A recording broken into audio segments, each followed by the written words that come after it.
Je suis Adrien Clouet, chercheur post-doctorant au Centre de sociologie des organisations à Sciences Po. L'assurance chômage à proprement parler, en tant qu'assurance, existe en France depuis 1958. On constate à l'époque, les premières grandes séries statistiques montrent que le chômage y varie selon les saisons, selon les métiers, selon les générations, d'une époque à l'autre, selon les cycles économiques. C'est dans cette perspective qu'on décide d'indemniser le chômage qui est reconnu comme un risque social qui est indépendant du comportement même des personnes. Il y a une période de consolidation des années 60 aux années 80, qui est en gros une période où le montant d'indemnisation est élargi, où les populations éligibles sont également accrues. Les montants d'indemnisation ne font que monter. À la fin des années 70, une personne qui est licenciée économique peut même toucher plus d'argent par son assurance chômage que son dernier salaire.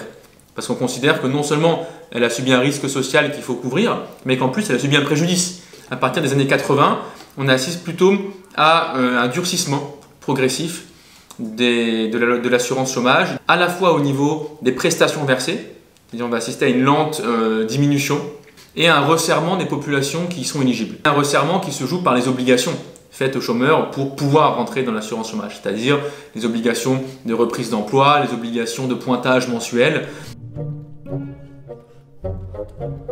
Le projet de réforme actuel, il constitue un bouleversement à un égard, c'est l'étatisation de l'assurance chômage.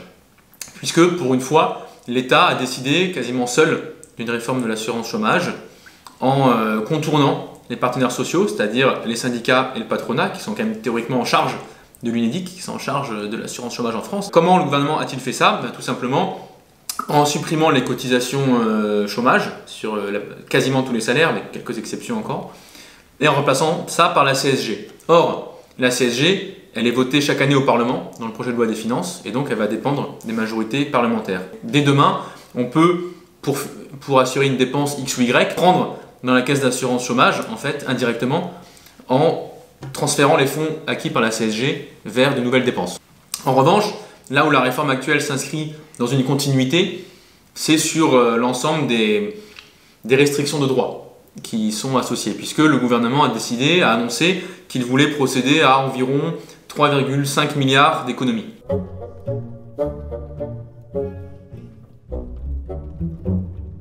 L'argument économique, moi, me semble un petit peu étonnant, puisque l'UNEDIC, avec disons, les difficultés de financement qu'elle a pu connaître depuis la crise de 2008, s'est elle-même endettée sur les marchés financiers. Au lieu d'aller emprunter auprès de l'État, elle a été empruntée sur des marchés internationalisés où elle verse des intérêts financiers, ce qui signifie que nos cotisations sociales sur le chômage servent à rembourser des prêteurs internationaux à hauteur annuellement de 400 millions d'euros. Enfin, l'UNEDIC est également obligée par l'État de cofinancer les frais de fonctionnement de Pôle emploi. Et ça, elle le fait à hauteur d'à peu près 3 milliards d'euros par an. Pour donner une idée, à peu près l'année dernière, l'UNEDIC était en entre guillemets déficit à hauteur de 2 milliards d'euros dans l'année. Or, elle a versé 3 milliards d'euros à Pôle emploi. Ce qui signifie que sur la tâche qui est la sienne, qui est de collecter les cotisations et de les verser aux chômeurs, il y avait encore un bénéfice. Il y avait un excédent de 1 milliard d'euros. Donc, la crise financière, on ne la voit pas très bien, et en tout cas, on a l'impression qu'elle est mise en scène, sinon produite et encouragée.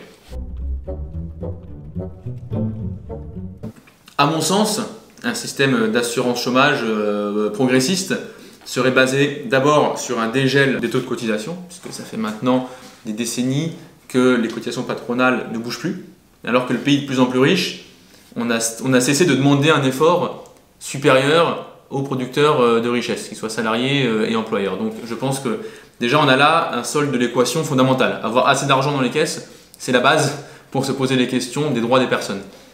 Ensuite, il me semble qu'un des grands enjeux, c'est la démocratie dans ce système. C'est-à-dire sortir d'un système paritaire à 50-50 où il suffit pour les employeurs d'avoir un allié en face dans le camp syndical pour imposer leur vue. Et enfin, pour avancer dans une logique démocratique, la mise aux voix par les assurés de leurs représentants dans le système d'assurance chômage serait susceptible de permettre une meilleure défense de celui-ci, à condition aussi bien sûr de reconnaître leurs droits aux chômeurs et aux salariés de Pôle emploi, qui sont quand même tenus à l'écart d'un système d'indemnisation dont il constitue pourtant une pierre angulaire. Enfin, Je pense que le statut de chômeur lui-même en France est assez restrictif. Il y a beaucoup de pays où il est ouvert à un grand nombre de personnes, y compris des gens par exemple qui n'ont pas cotisé préalablement mais qui veulent rentrer sur le marché du travail, qui peuvent être éligibles. Je pense que ce système est aussi sujet ou en tout cas producteur de tracasseries administratives multiples, aussi bien pour les conseillers qui y travaillent que pour les personnes qui sont usagées.